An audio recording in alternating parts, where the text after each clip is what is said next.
Oke, bismillahirrahmanirrahim. Assalamualaikum warahmatullahi wabarakatuh. Jadi di sini saya akan menjelaskan tentang analisa statis menggunakan Mobile Security Framework untuk keamanan aplikasi mobile e-commerce.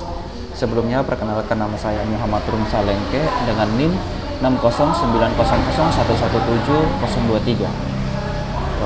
Baik, untuk video kali ini merupakan tugas besar atau tugas akhir dari mata kuliah Keamanan Data dan Informasi dengan dosen Bapak Firmansyah Ibrahim. Jadi langsung saja kita akan masuk ke materinya. Jadi yang pertama ini, sebelumnya untuk materi ini saya mengambil rujukan, saya mengambil referensi dari jurnal, itu dari sini, yaitu analisis status menggunakan Mobile Security Framework untuk pengujian keamanan aplikasi mobile e-commerce berbasis Android. Dari sini saya ambil referensi. Lanjut. Nah, sekarang kita masuk. Pertama, mengapa saya memilih ini? Bisa dilihat sini adalah peningkatan yang pesat pada penggunaan internet menggunakan perangkat mobile memberikan dampak positif maupun negatif, khususnya bidang e-commerce yang masih mempunyai celah keamanan yang dimana Indonesia merupakan pasar terbesar dan paling cepat berkembang di bidang e-commerce di Asia Tenggara. Jadi e-commerce itu sendiri di Indonesia itu ada beberapa, seperti contohnya itu ada Tokopedia, ada Bukalapak, ada Lazada, ada Shopee, dan yang lainnya. Mungkin itu yang paling banyak ya, paling dikenal. Terus kenapa sih saya mengambil tema tentang ini? Karena yang pertama, di sini dilihat Indonesia itu merupakan pasar terbesar dari bidang e-commerce di Asia Tenggara. Nah, jadi ini termasuk wow sih kalau untuk di bidang startup, apalagi bidang e-commerce. Terus kita lihat apa sih masalahnya. Jadi di sini masalahnya itu jadi apakah aplikasi e-commerce yang ada sudah mempunyai tingkat keamanan yang tinggi dan tidak mempunyai celah. Jadi bisa diketahui kalau misalkan kayak seperti Tokopedia, Bukalapak, dan e-commerce lainnya, itu pertanyaannya apakah aplikasi-aplikasi yang sudah ada, e-commerce yang sudah ada itu sudah aman, data-data kita tidak, apakah data-data user itu yang mendaftar di aplikasi tersebut sudah aman.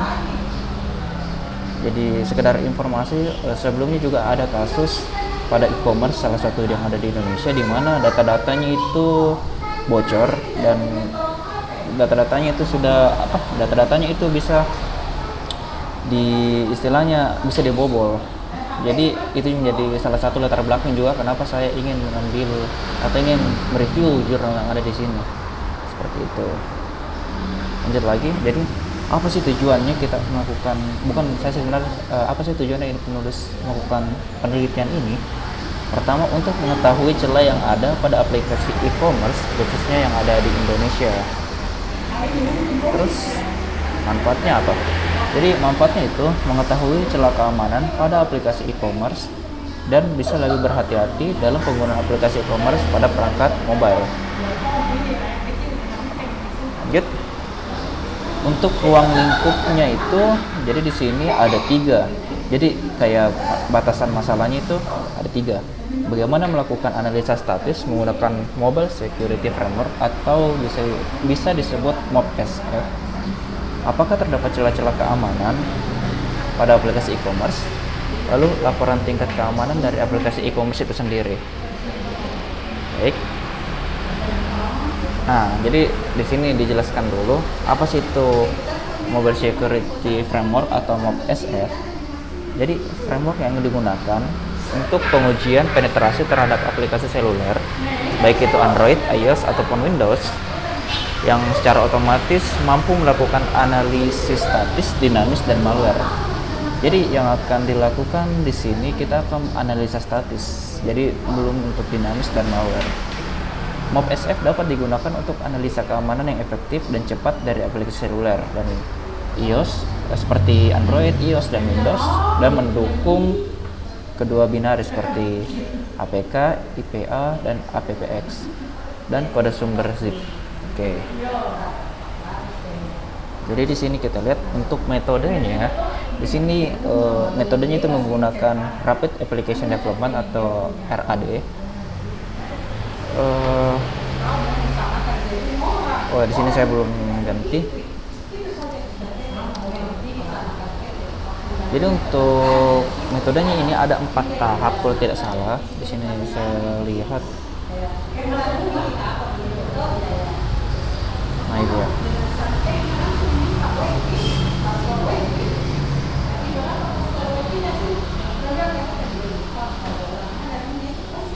Metode kita cari dulu di bawah. Nah ini dia. Jadi untuk metodenya itu ada 1, 2, 3. Jadi yang pertama itu fase metode kebutuhan perencanaan atau recruitment planning phase. Lalu yang kedua proses desain RAD, Rapid Application Development. Lalu fase implementasi atau implementation phase. Apa ini? Sip. Lanjut lagi. Jadi pembahasannya itu kita lihat di sini.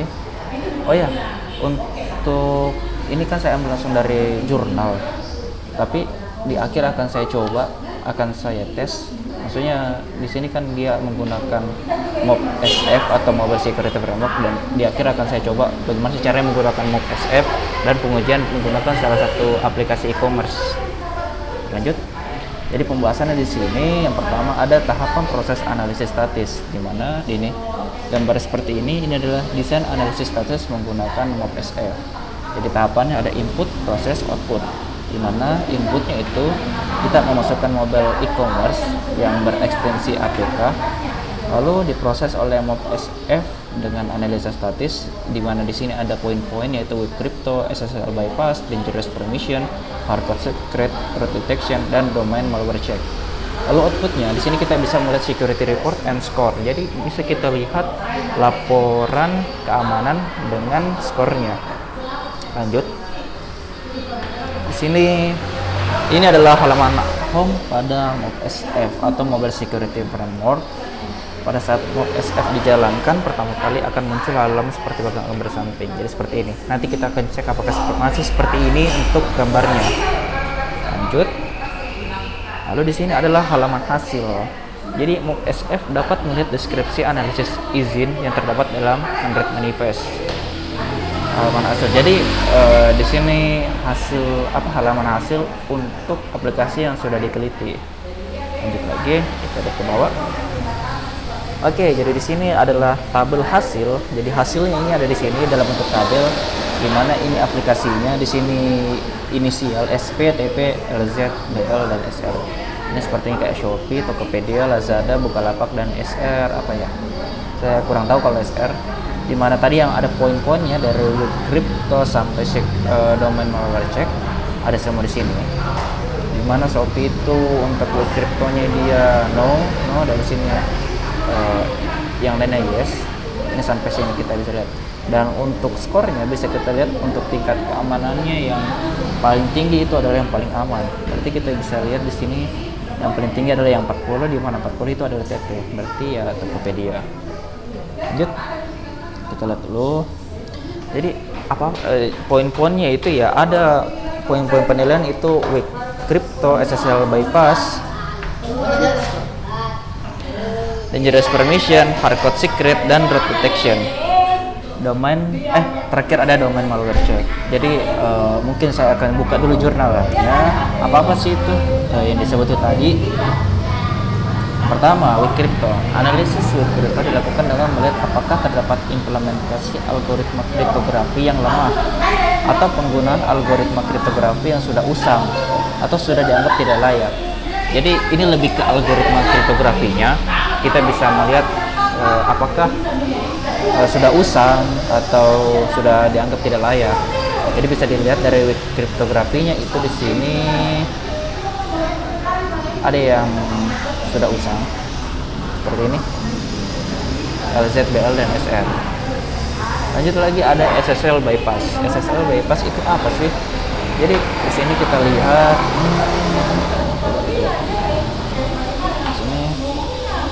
analisis SSL bypass dilakukan dengan melakukan cek apakah terdapat service yang melibatkan protokol HTTP yang tidak mewajibkan penggunaan SSL sebagai persyaratan keamanan transaksi dalam protokol HTTP menggunakan SSL seperti mengizinkan HTTP di manifest. Oke, jadi ini lebih ke melihat apakah ada izin yang ada dalam manifest itu sendiri. Jadi untuk aplikasi Android itu di dalamnya strukturnya itu ada namanya juga file Android manifest. Jadi di situ kita bisa memberikan izin kalau ketika membuat aplikasi Android, di situ kita bisa memberikan izin apakah izin untuk salah satu contohnya misalkan mengaktifkan kamera, mengakses file manager, mengakses foto seperti itu. Salah satunya itu. Lanjut, yang ketiga dangerous permission. Kita lihat apa sih itu dangerous permission. Dangerous permission atau bisa dibilang izin yang berbahaya. Jadi secara umum istilah izin berarti mengizinkan seseorang untuk melakukan hal tertentu dengan persetujuan atau otorisasi yang diberikan untuk melakukan segala jenis tindakan. Jadi seperti yang sudah saya tadi bilang, salah satu contohnya misalkan ada aplikasi e-commerce di mana mewajibkan untuk mengaktifkan kamera dan untuk bisa mengakses mengakses kontak telepon. Nah, itu bisa jadi juga termasuk dalam sini. Lanjut lagi ya. Ada hardcode secret. Jadi salah satu temuan yang lebih umum dilaporkan terkait celah keamanan aplikasi Android adalah masalah yang melibatkan hardcode secret atau sesuatu yang bersifat rahasia. Biasanya berupa password atau key yang tersimpan dalam resource Android. Oke, di sini kita lihat dari kelima aplikasi terdapat 2 aplikasi yang kemungkinan terdapat hardcode secret, yaitu TP dan LZ yang ditemukan dalam bentuk file yang ditemukan diduga menyimpan data. Coba kita lihat penilaiannya tadi. Hardcode secret di mana di sini ada ini TP dan LZ. Oke, jadi kayak contohnya dalam program aplikasinya itu ketika dibuat atau ketika di develop, di sini dari pihak TP dengan LZ ini dia mempunyai hardcode secret di mana tidak, misalkan ada user yang mendaftar, jadi ketika user memasukkan username dengan passwordnya tidak serta-merta itu yang akan tersimpan, tetapi akan dikonversi lagi menjadi bentuk-bentuk yang lebih kompleks. Jadi misalkan user memasukkan kopi, ketika tersimpan bukan kopi tetapi sudah dikonversi. Jadi seperti itu. Oke, yang kelima itu adalah root detection. Kita lihat dulu root detection itu apa. Root access adalah proses memungkinkan penggunaan smartphone, tablet, dan perangkat lain. Tunggu dulu, saya cas dulu, saya pause dulu. Sip, lanjut. Ini tadi smartphone, tablet, dan perangkat lain yang menjalankan sistem operasi Android untuk mendapatkan kontrol istimewa atau disebut dengan access root. Jadi maksudnya ini access root apa ya, kayak ketika kita membeli suatu smartphone, di situ ada istilahnya batasan-batasan di mana kita hanya bisa mengubah atau mengcustom di bagian smartphone itu kayak terbatas. Tetapi dengan kita melakukan suatu root, kita bisa melakukan yang lebih dari apa yang sudah dibatasi pada smartphone itu. Jadi di sini kita juga bisa melihat apakah aplikasi-aplikasi yang seperti tadi di atas. Kita lihat di sini root detection-nya. Oh, di sini yes. Coba kita lihat penjelasannya. Apakah ada di sini?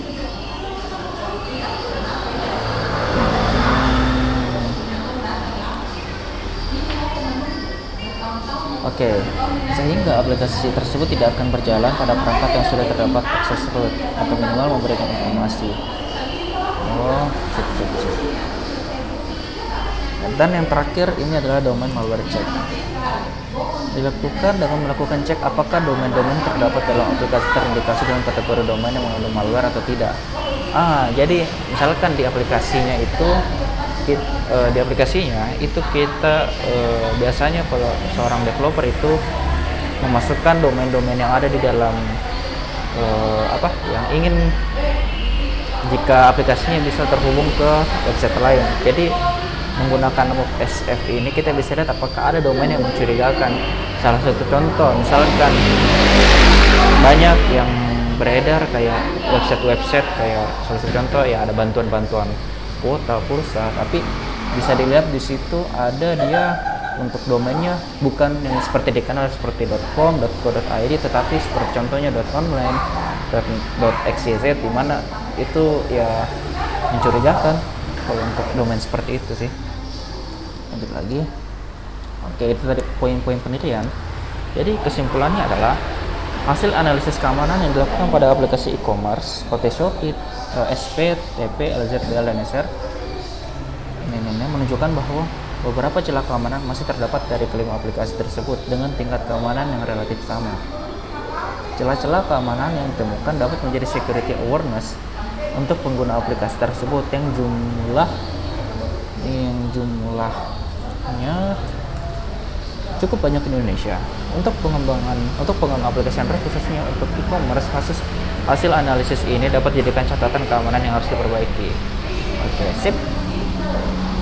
Jadi what will I do next? Jadi apa yang akan saya lakukan selanjutnya? Jadi kita coba melakukan riset kecil-kecilan menggunakan aplikasi mobile security framework. Sip. Jadi di sini saya sudah menginstal MobSF Mobile Security Framework. Di sini sudah selesai dengan ukuran di sini 1 GB. Jadi di sini saya lihat di bagian sini installation. Ini untuk karena saya pengguna Linux, jadi saya ikuti yang ini bagian installation. Tadi sudah melakukan yang ini atas, sekarang kita coba ini. Caranya kita copy ini, lalu klik kanan, copy, masukkan di terminal, save insert, enter, save. Kita sudah masuk. Apalagi selanjutnya ini /setup.sh /setup.sh. Oke, kita lihat apa yang terjadi. Install form Python, insert Python, no module name error Python. Oke, jadi di sini kita harus install Python 3 pip. Nah, coba sudo apt install Python 3 pip. Bentar, masukkan password.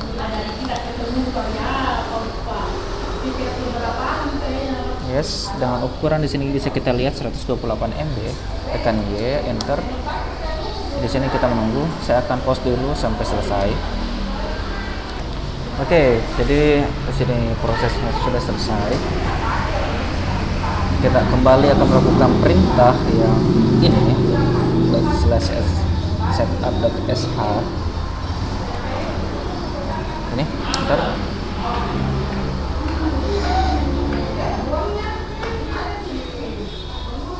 Oke, di sini kita masih ada download dan install file to create virtual env. Please install MobSF requirement mentioned in documentation. Oke, jadi masih pilot. Coba kita ulang lagi di documentation, requirementnya. Install Git sudah, Python sudah, jadi kita 8 atau coba kita cobain dulu.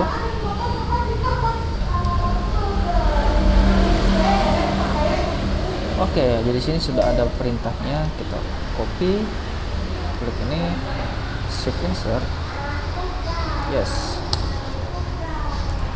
Saya melakukan proses, saya pause lagi.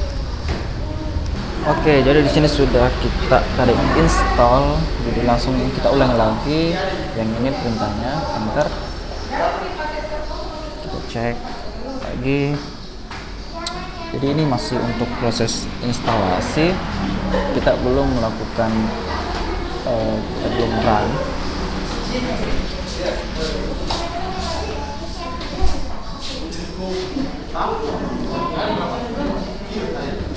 Oke, jadi masih ada download Django. Ukurannya 7,9.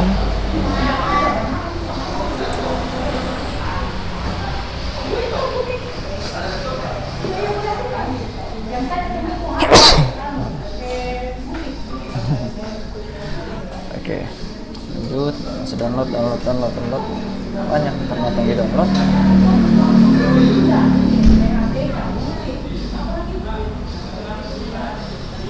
Wow, cukup banyak. yang harus di download.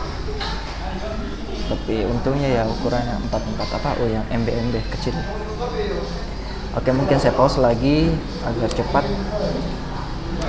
Oke, lanjut lagi. Jadi di sini sudah berhasil untuk install cukup lama. Saya nunggu tadi. Ya. Sip. Kita lihat lagi ke atas. Banyak yang diinstal tadi. Kita lihat dulu penggunaan memori. Oh, jadi sedikit lagi nih. Untung masih bisa. Lanjut. Installation.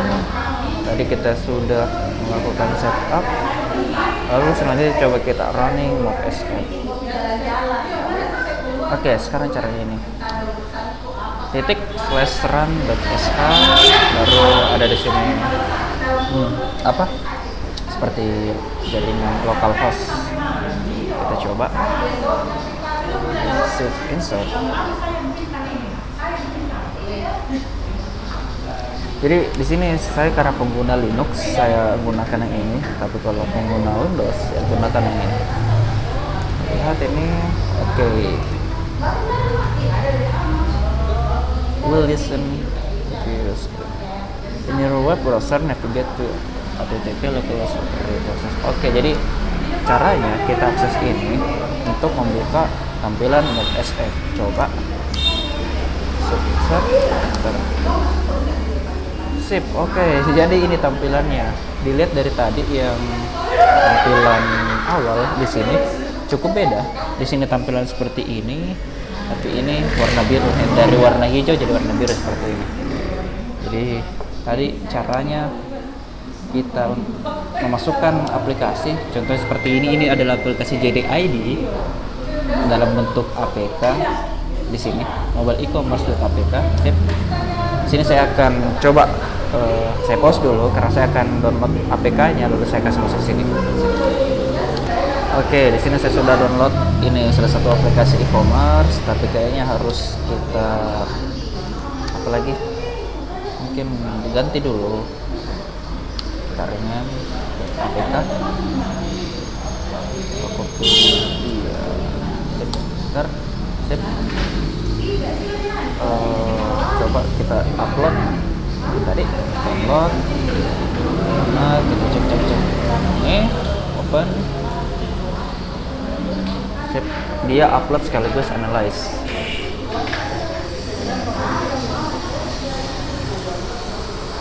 Jadi ini salah satu juga ada yang di bagian sini tadi yang di reset juga. Ada di sini hasilnya, ini ya, ini hasilnya. Oke, sementara untuk analyze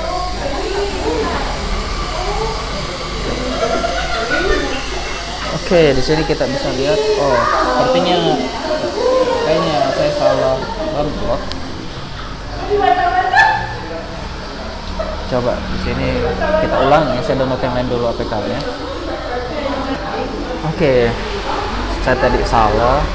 Filenya tetap file yang tadi, cuman harus diekstrak terlebih dahulu. Jadi tadi kan formatnya .apk.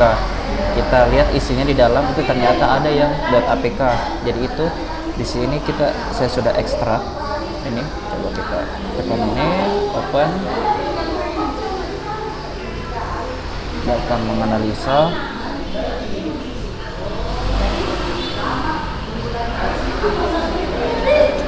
Saya sambil ngopi.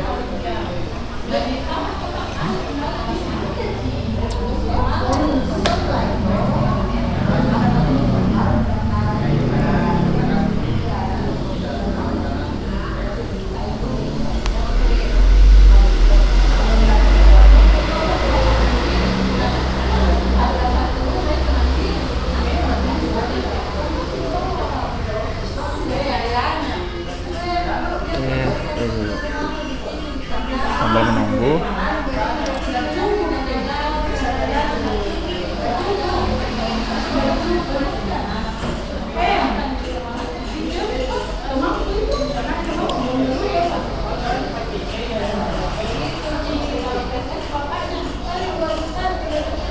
Jadi cukup menarik sih untuk apa aplikasi Mob SF ini karena kita bisa mengetahui celah-celah keamanan yang ada dalam suatu aplikasi, di mana kita cuman memasukkan file ekstensinya yaitu .apk.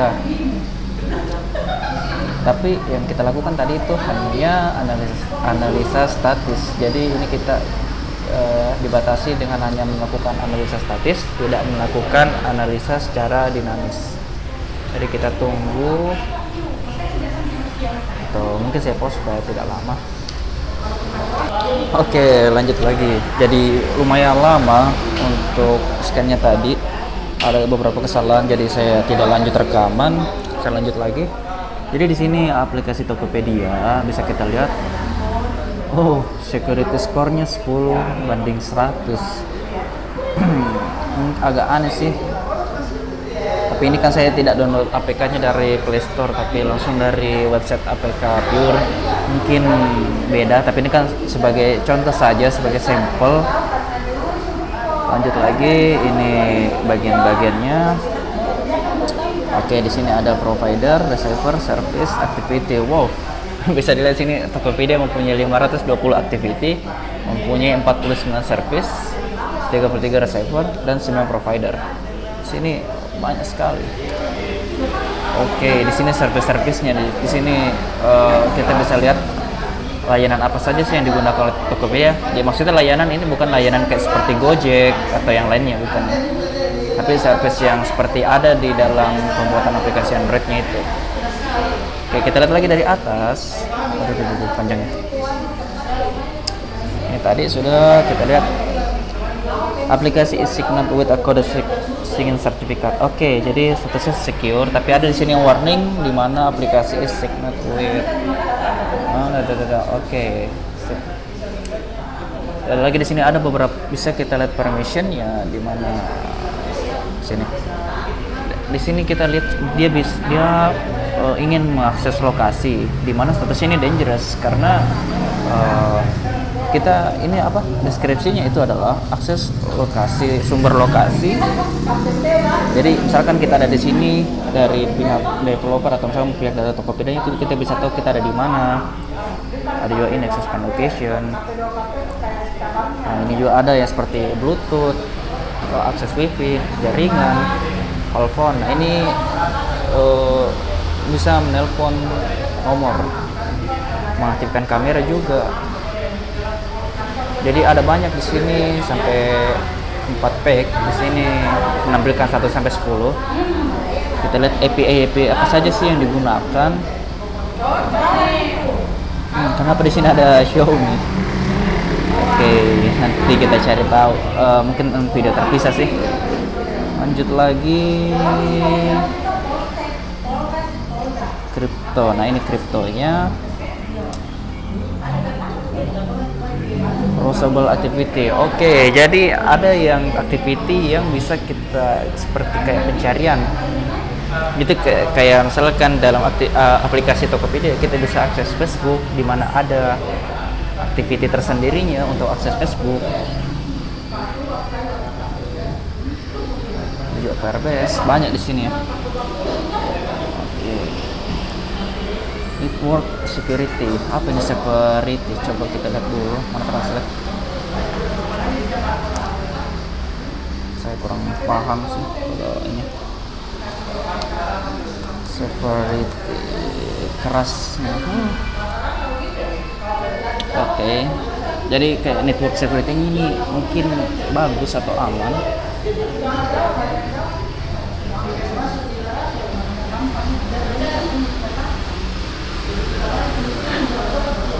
Di sini banyak yang bisa kita lihat dari apa sih itu isi dari Tokopedia itu. Jadi ini salah satu contohnya, kita mengambil sampel Tokopedia, tapi bagaimana dengan aplikasi lain. Jadi ini sangat bagus jika misalkan teman-teman curiga dengan suatu aplikasi, bisa langsung untuk mencoba tools Mob SF. Jadi kita bisa lihat dia untuk aksesnya itu kemana-kemana, apakah data kita aman, kirim-kirim kemana. Coba kita scroll ke bawah lagi, apa lagi sih yang ada di bawah. Oke, oke, oke, oke, oke, oke. Jadi mungkin seperti itu ya. Ini oke, di sini ada server location. Wow, wow, wow, wow. Eh, oh, pastinya ada di Jakarta, ada lagi di Singapura. Jadi server-server, jadi data-data kita simpan ya. Sampai ada di server-server ini, server yang digunakan. Nah, bisa kita lihat statusnya good. Ini ada di bagian Singapura. Iya, iya. Akun tokopedia.com itu ada di Indonesia, regionnya di Jakarta Raya. Sip, sip. Oke, oke, oke. Nah, ini kita bisa lihat URL apa saja sih yang digunakan. Ya, ini banyak seperti ini. Oke, oke, oke. Firebase-nya oke, sip. Tracker.